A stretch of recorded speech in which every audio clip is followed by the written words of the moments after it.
नमस्कार प्रिय मित्रों, मैं ज्योतिषकार कमल आप सबका हार्दिक अभिनंदन करता हूं आपके अपने इस प्यारे यूट्यूब चैनल एस्ट्रो कमल में। दोस्तों, अभी मैंने एस्ट्रो कमल पे बहुत बढ़िया बढ़िया साधनाएं दी, तो किसी साधक ने कहा कि गुरुजी पद्मावती यक्षिणी की साधना आप दीजिए, क्योंकि पद्मावती यक्षिणी जो है वो बहुत फास्ट तेज गति से काम करती है। पद्मावती यक्षिणी एक ऐसी चीज है कि ये रातों रात अपने साधक को धनवान बना सकती है। इसकी पूरी संभावना रहती है कि जो इस पद्मावती यक्षिणी की साधना करता है वो रातों रात धनवान बन सकता है। ये एक ऐसी साधना है जो गुरु परंपरा से चलती हुई अपने शिष्यों तक पहुंचती है। इस साधना को कैसे किया जाएगा, इसका पूरा विवरण मैं आपको बताता हूं। मंत्र सिर्फ गुरु से दीक्षित होकर के प्राप्त करना पड़ेगा, बाकी सारी चीज मैं आपको बता दूंगा, क्योंकि मंत्र ऐसे बता देने से शक्ति का अपमान होता है, क्योंकि ये गुरु प्रदत्त साधना होने से गुरु से ही दीक्षित होकर के लेना पड़ता है। इस साधना को श्री संप्रदाय, जैन संप्रदाय, बौद्ध संप्रदाय, सब संप्रदायों में एक रूप से किया जाता है और एक ही तरीके से किया जाता है। और ये शक्ति थोड़ा सा साधक अगर ठीक है, अच्छे विचारों का है, तो तत्काल उस पर कृपा करती है और उसके घर को 3 बातें देने में सक्षम होती है। पहली बात क्या? पहली बात तो उसको आर्थिक उन्नति फटाफट प्रदान करती है। दूसरी बात यह है कि खाली आर्थिक उन्नति से कुछ नहीं होता। घर में अगर सुख नहीं है तो आर्थिक उन्नति किस काम की?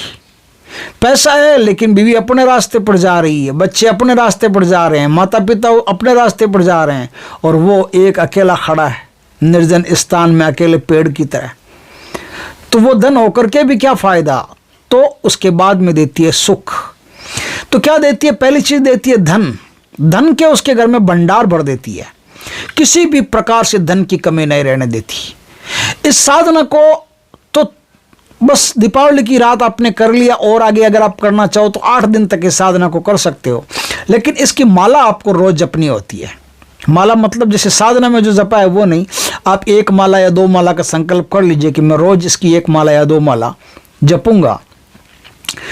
तो जैसे बारिश नहीं होती है क्या आकाश में, कहाँ से किस किस साइड से, उत्तर से आ रही है कि दक्षिण से आ रही है, लेकिन बारिश आ रही है जम करके और पूरा जो जमीन है वो तरबतर हो जाता है। उसी प्रकार से धन की इस प्रकार से साधक के जीवन में बारिश शुरू होती है कि धन की कोई कमी नहीं रहती। उसको धन खर्च करने के लिए बहाने ढूंढने पड़ते हैं कि अब कहाँ खर्च करूँ, कितना खर्च करूँ।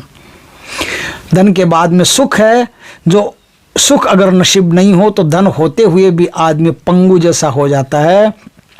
तो माता पद्मावती यक्षिणी उसके जीवन में सुख के भी भंडार भरती है, तो उसे पत्नी का सुख, संतान का सुख, माता पिता का सुख, मित्रों का सुख, गांव वालों का सुख, शहर वालों का सुख, सब का सुख प्रदान करती है। वो जहाँ जाता है पद्मावती यक्षिणी की कृपा से लोग उससे बड़ा आदर से बात करते हैं और एकदम दिल से बात करते हैं। और तीसरी चीज है सौभाग्य। धन और सुख होते हुए भी यदि सौभाग्य आपके साथ है तो ही ये दोनों चीजें इस पर टिकी हुई है। किसी आदमी की जिंदगी में ऐसा पल आ गया है कि भाग्य उसका साथ नहीं दे रहा है, बिल्कुल भी भाग्य रूठ गया है, तो सबसे पहली चीज, सबसे पहली जो सुधार करना पड़ता है वो भाग्य में करना पड़ता है। तो माता पद्मावती यक्षिणी क्या करती है? सौभाग्य की वृद्धि करती है। तो सुख, सौभाग्य और धन तीनों चीजें उसके जीवन में प्रचुर मात्रा से भर देती है। दोस्तों, इसका साधक मैंने कहा कि रातों रात धनवान हो जाए तो भी कोई बड़ी बात नहीं। जो इसकी साधना करता है उसे धन प्राप्ति की कोई कमी नहीं रहती, हमेशा होती रहती है। दोस्तों, ये जो पद्मावती यक्षिणी है, ये माता पद्मावती यानी माता जो लक्ष्मी है, जैन धर्म में उनको पद्मावती के नाम से बुलाया जाता है। तो माता पद्मावती यानी माता लक्ष्मी की एक सहचरी यक्षिणी है। सहचरी मतलब उनके साथ चलने वाली एक यक्षिणी है जो उनके समान ही शक्तिशाली है और अपने साधक पर कृपा करने वाली है। इसकी निरंतर साधना करने से साधक को कोई कमी नहीं रहती, ये मैं बता चुका हूं। धनदा यक्षिणी का नाम सुना होगा आपने। ये धनदा यक्षिणी की तरह ही अपने साधक के जीवन में धन के अंबार लगा देने वाली शक्ति है। आप दीपावली की रात से इसे शुरू करते हो तो ये बहुत ही शक्तिशाली साधना बन करके आपके जीवन में प्रवेश करती है। दोस्तों, ये साधना दीपावली के अलावा भी की जा सकती है, लेकिन उसमें थोड़ा टाइम लंबा रहेगा। दीपावली को करोगे तो 8 दिन में यह साधना हो सकती है। होली की रात को करोगे तो 8 दिन में यह साधना हो सकती है। विजयदशमी की रात को करोगे तो यह साधना 11 या 21 दिन तक करनी पड़ सकती है। और शुक्ल पक्ष की अष्टमी से यदि इस साधना को आप करते हो तो इस साधना को 42 दिन तक कंटिन्यू करना पड़ता है। ये इसके मुहूर्त हैं जो मैंने आपको बता दिए। इनमें से किसी भी मुहूर्त में आप इस साधना को कर सकते हो। अब अभी दीपावली आ रही है तो अपन दीपावली की बात करते हैं। दोस्तों, 8 रातों तक, दीपावली से शुरू करके 8 रातों तक ये साधना आपको करनी है। साधना का समय रहेगा रात के ठीक 10 बजे। साधना में लाल रंग के वस्त्र रहेंगे। लाल रंग के वस्त्र का मतलब क्या? सिले हुए कपड़े नहीं रहेंगे, लाल रंग की धोती रहेगी। यानी साधना में कोई भी कपड़ा सिला हुआ नहीं चाहिए आपको। हर साधना में मैं बता देता हूँ, फिर भी बता देता हूँ, ध्यान रखना। और आसन जो है वो लाल ऊन का आसन हो तो सबसे बढ़िया है। अगर आपको ऊन का ओरिजिनल आसन नहीं मिलता है तो आप 2.25 मीटर लाल कपड़ा सूती खरीद करके उसको धो के साफ करके उसको आप आसन के रूप में यूज कर सकते हो। नीचे दूसरे बढ़िया बढ़िया आसन बिछा लेना ताकि ऊपर आप आराम से बैठ सको। सीधा ज़मीन पे खाली कपड़ा बिछाया तो मुश्किल होगा बैठना, क्योंकि 21 माला का जाप आपको करना पड़ेगा। तो फिर 21 माला का जाप करते करते परेशानी काफ़ी हो जाएगी। तो अब मैंने बता ही दिया है कि माला कौन सी। 21 माला का जाप आपको करना पड़ेगा इस साधना में। इस साधना में रुद्राक्ष की माला, स्पट्टी की माला और कमलगट्टे की माला, तीनों में से कोई भी माला आपके पास हो उस माला का आप प्रयोग कर सकते हैं। सिद्ध माला हो तो सबसे बढ़िया है, नहीं तो कोई भी माला हो उसे शंकर भगवान पर 24 घंटा या 3 घंटा 36 मिनट रख करके ले आइए शिवलिंग पर। फिर उस साधना से आप साधना कीजिएगा, उस माला से आप साधना कीजिएगा, बहुत बढ़िया रहेगा। दोस्तों, इस साधना में आपको उत्तर दिशा की तरफ मुख करके बैठना है। साधना में शक्तियों का आपको विधिवत पूजन करना है। कौन कौन सी शक्तियों का पूजन करना है वो भी मैं आपको बता देता हूं। साधना को आप जब शुरू कर रहे हैं तब आपको गणेश जी की पूजा करनी है, गुरु की पूजा करनी है, शंकर भगवान की पूजा करनी है, कुबेर जी की पूजा करनी है, इंद्रदेव की पूजा करनी है, माता लक्ष्मी की, पद्मावती यक्षिणी की, इनकी पूजा आपको करनी है। और इनकी पूजा में पंचोपचार पूजा सबकी आप करते रहना।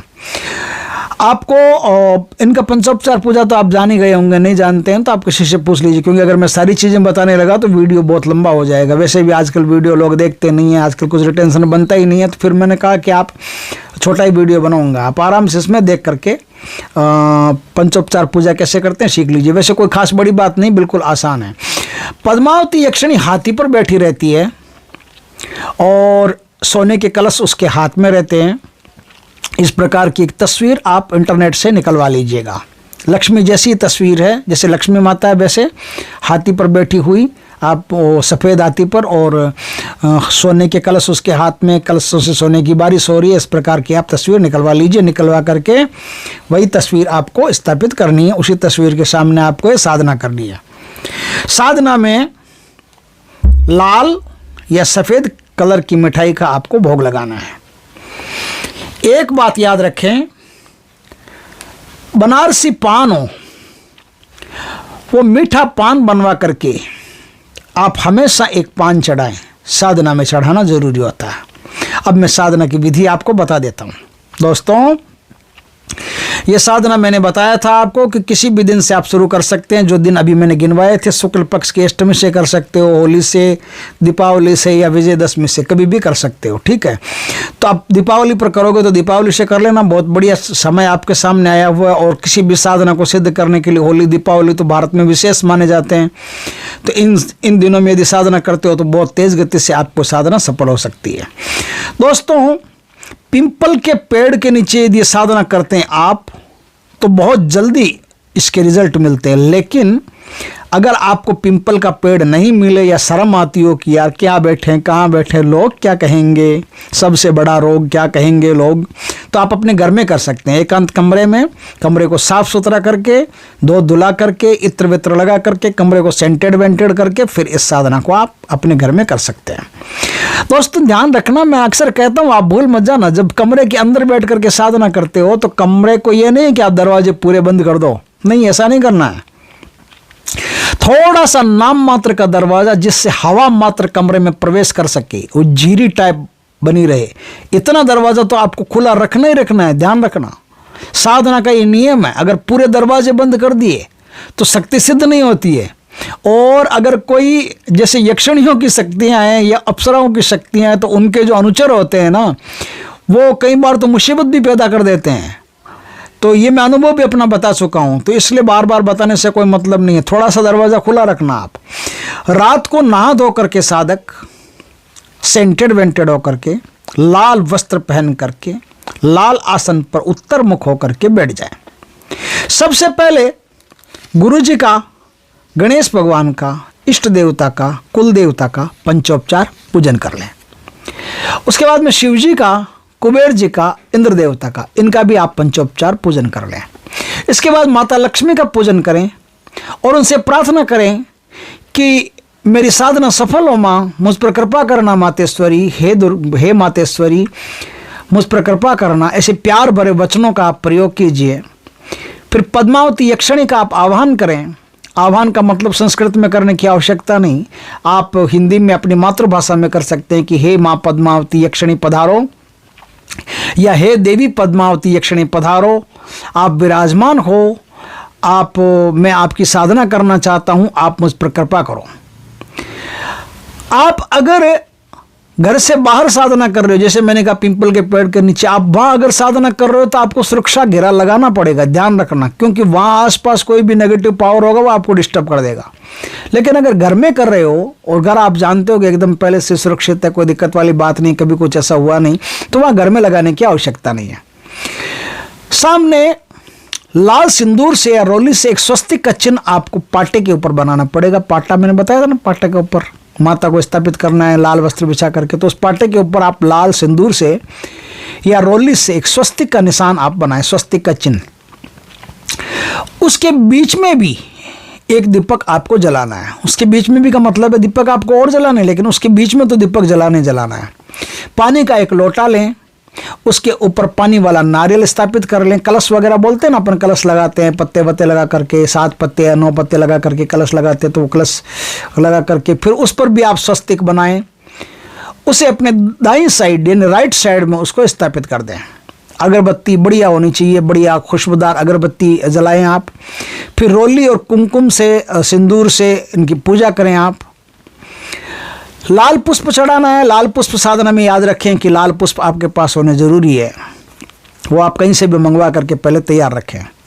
सामने सफ़ेद या लाल कपड़े पर एक चांदी का सिक्का आपको रखना होता है।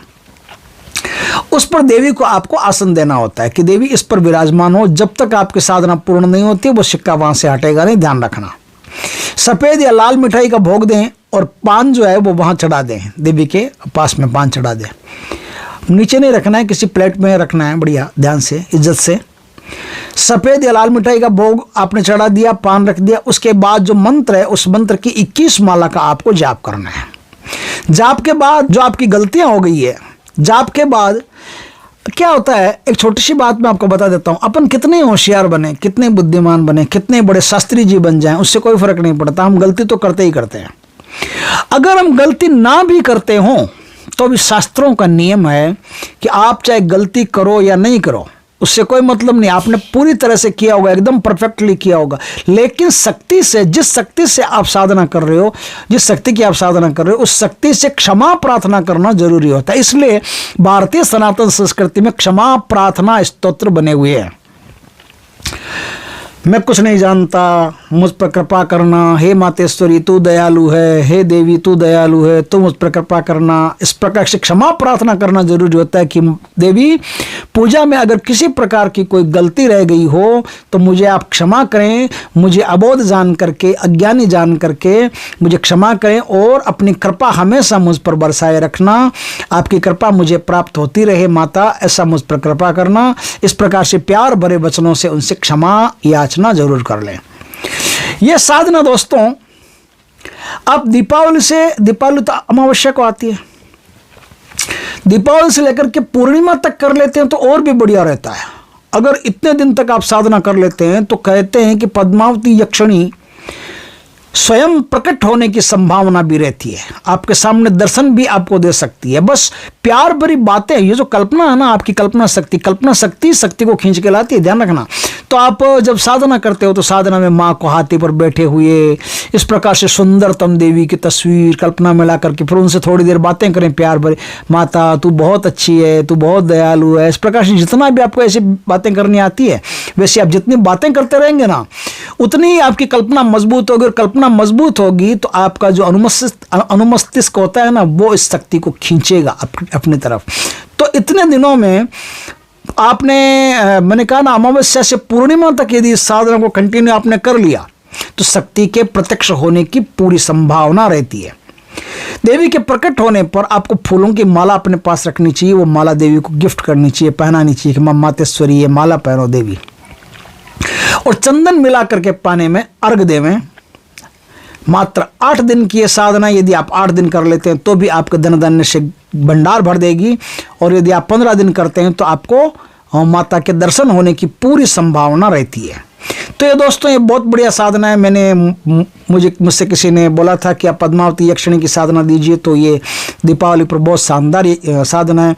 ऐसी धंधा यक्षिणी की साधना भी है, जो भी आप यदि ढंग से करते हो तो धंधा यक्षिणी हो, पद्मावती यक्षिणी कोई भी हो, ये बहुत जल्दी कृपा करती है और साधक को बहुत जल्दी धन धान्य से परिपूर्ण कर देती है।